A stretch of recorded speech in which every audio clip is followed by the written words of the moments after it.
First, you have some time to look at questions 1 to 5.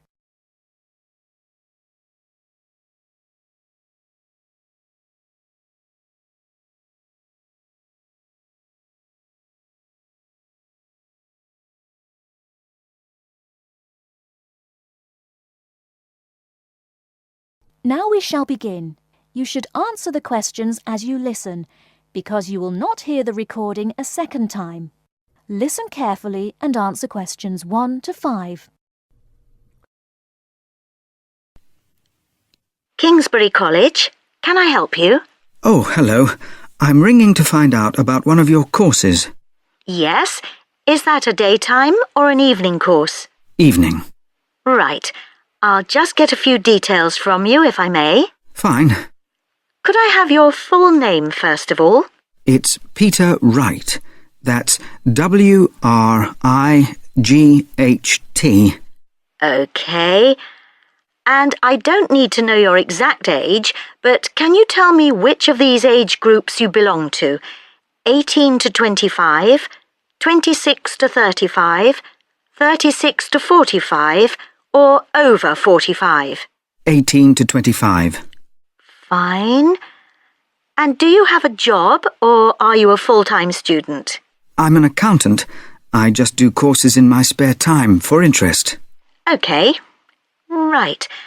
And your address, Mr. Wright? It's 11 Forest Road. Forest? Yes. Is that in Kingsbury? Yes, it is. I'm just down the road here. And do you have a phone number?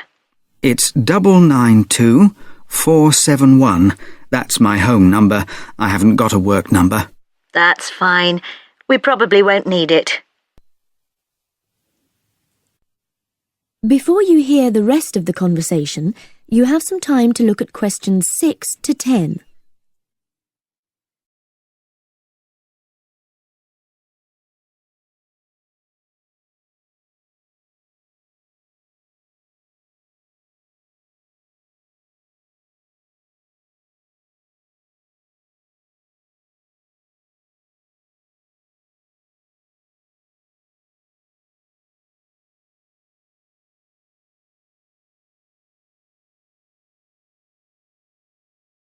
Now listen and answer questions 6 to 10.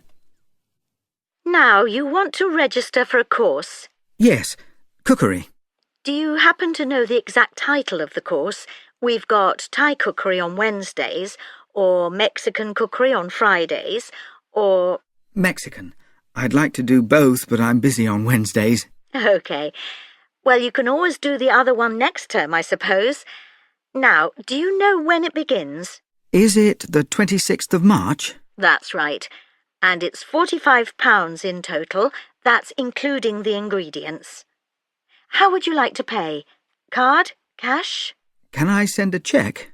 You can, yes, as long as it arrives at least 1 week before the start of the course. OK. And I'll just give you a reference number, if you could make a note of it and write it on the back. Yes? It's CZ943. Yes, got that. Good. Well, there's just one last question. Do you have any special requirements that I should make a note of? Yes, there is one thing. I use a wheelchair. Right, so you need to have access for that. OK. Don't worry, your room is on the ground floor, and I'll make sure there are no steps involved. We can always put a ramp in. Thanks. So, we look forward to seeing you on the 26th of March. That is the end of part 1. You now have half a minute to check your answers.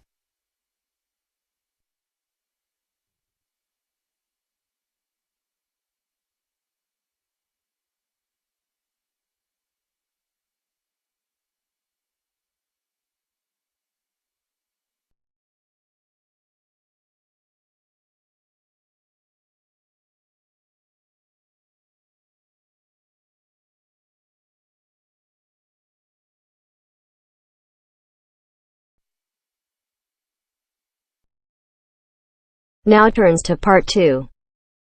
Part 2. You are going to hear a guide named Matt who is introducing their trip in Wildlife Haven. Now you have some time to look at questions 11 to 15.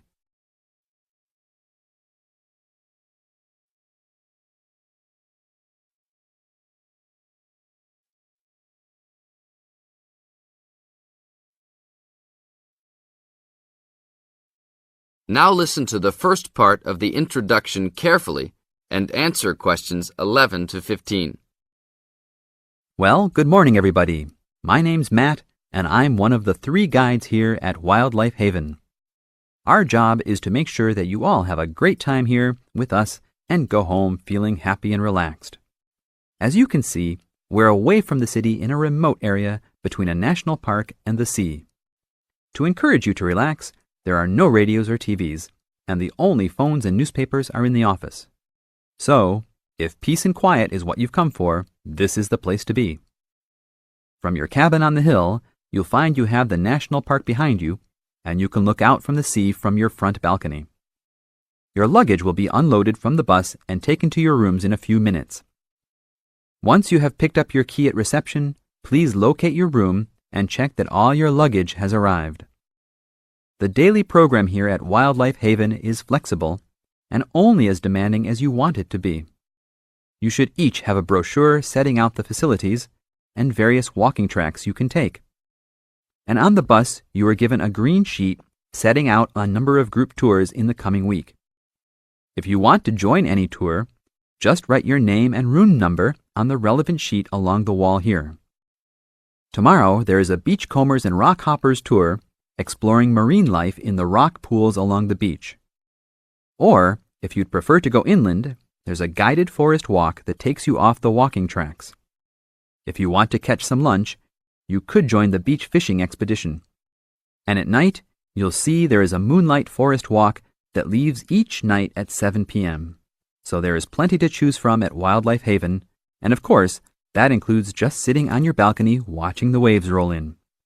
But I would recommend my favorite tour, the Waterfall Walk. This departs at sundown each day and also provides the opportunity to have a moonlight swim. Now you have some time to look at questions 16 to 20.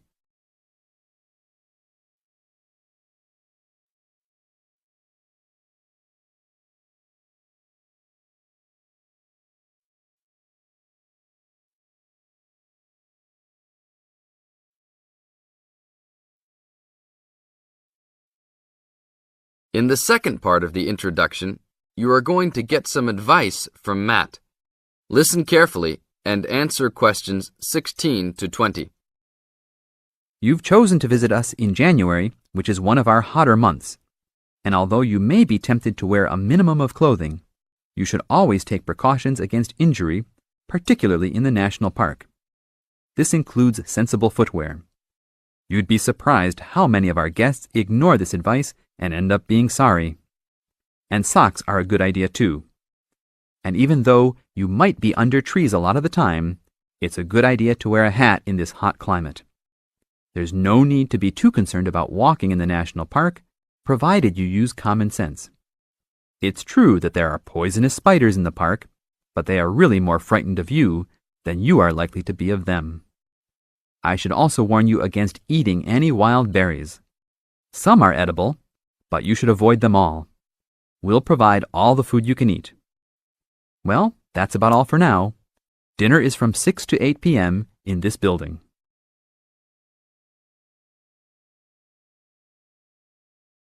That is the end of part 2.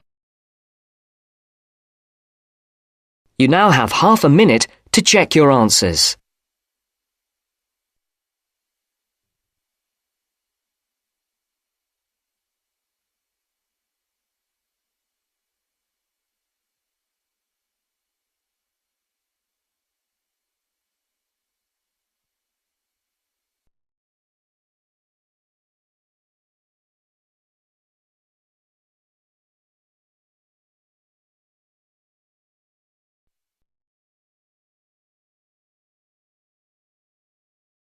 Now turns to part 3. Part 3. You'll hear two university students discussing a social science lecture they attended. First, you have some time to look at questions 21 to 24.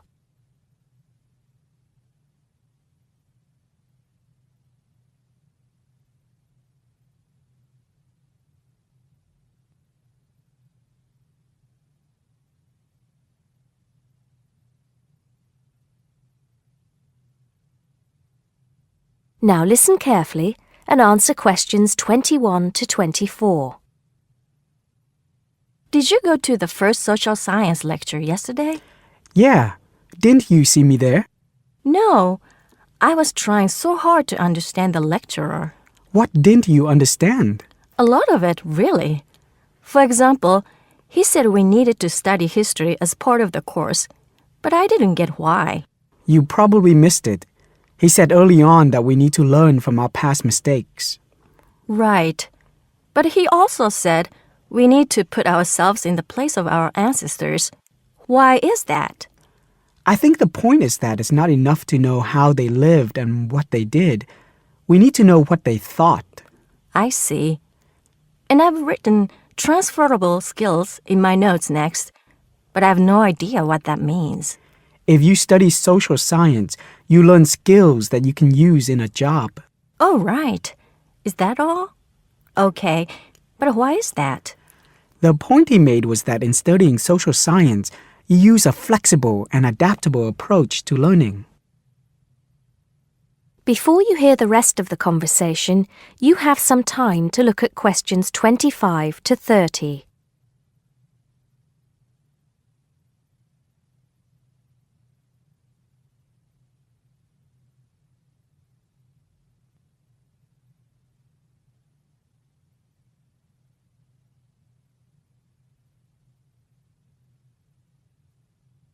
Now listen and answer questions 25 to 30. He also kept mentioning all the other subjects we will need to study as part of the course. I didn't write them all down, did you? Some of them. I think I can make sense of my notes. The first one was anthropology, which he said would cover prehistory and archaeology as well. Okay. Then there's economics. I wrote down that this was not meant to mean that we will spend all our time looking at economic theory, but more that we need to see how humans behave. That's good. I don't think I could handle economic theory. He said something about education too, didn't he? Yeah.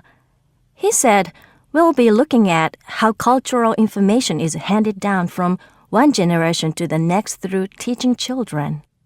He said we'd be focusing on geography too, but I can't really remember which aspects. Can you?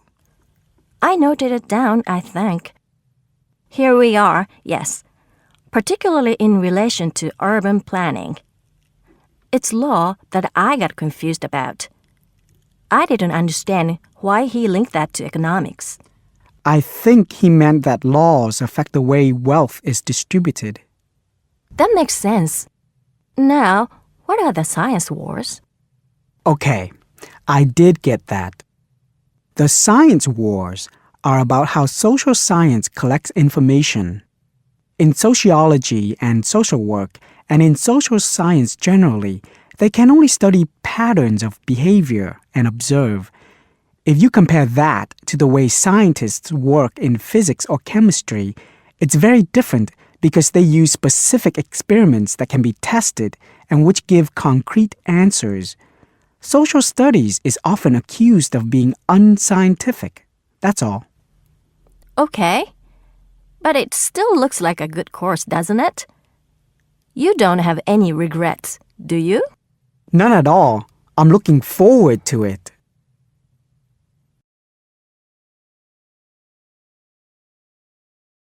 That is the end of part 3. You now have half a minute to check your answers.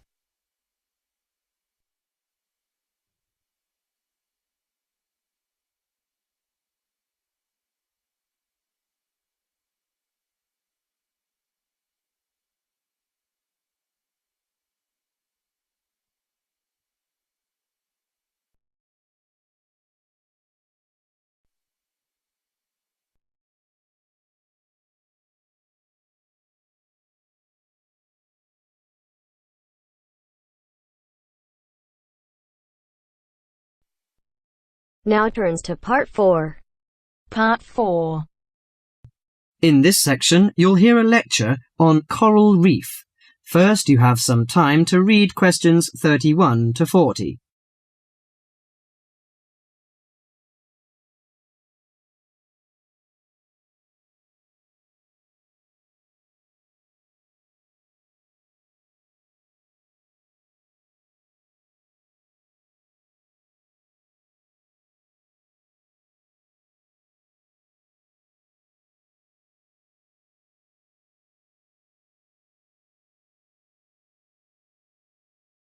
Now listen carefully to the lecture and answer questions 31 to 40.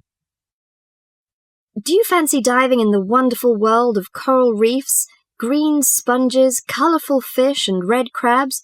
It is a rich garden beneath the waves. But how much do you know about the corals? Are they animals or plants? What are the threats to coral reefs? Today, Mr. Tim Harford, Executive Director of the Coral Reef Alliance, is going to introduce the facts about coral reefs. Good afternoon, everyone. Coral reefs are one of nature's most magnificent creations. It is filled with thousands of unique and valuable plants and animals. Over 1/4 of all marine species depend on healthy coral reefs. Humans also depend on coral reefs. These marine ecosystems are the primary source of food and income for millions of people, a vast repository of valuable chemical compounds and medicines, and a natural wave barrier that protect beaches and coastlines from waves and storms. Coral is actually the exoskeletons of coral polyps. Made from limestone, these skeletons build up over time, forming the reef. New corals are born each April. At a certain hour, on a certain night, mature corals suddenly release clouds of eggs and sperm into the sea.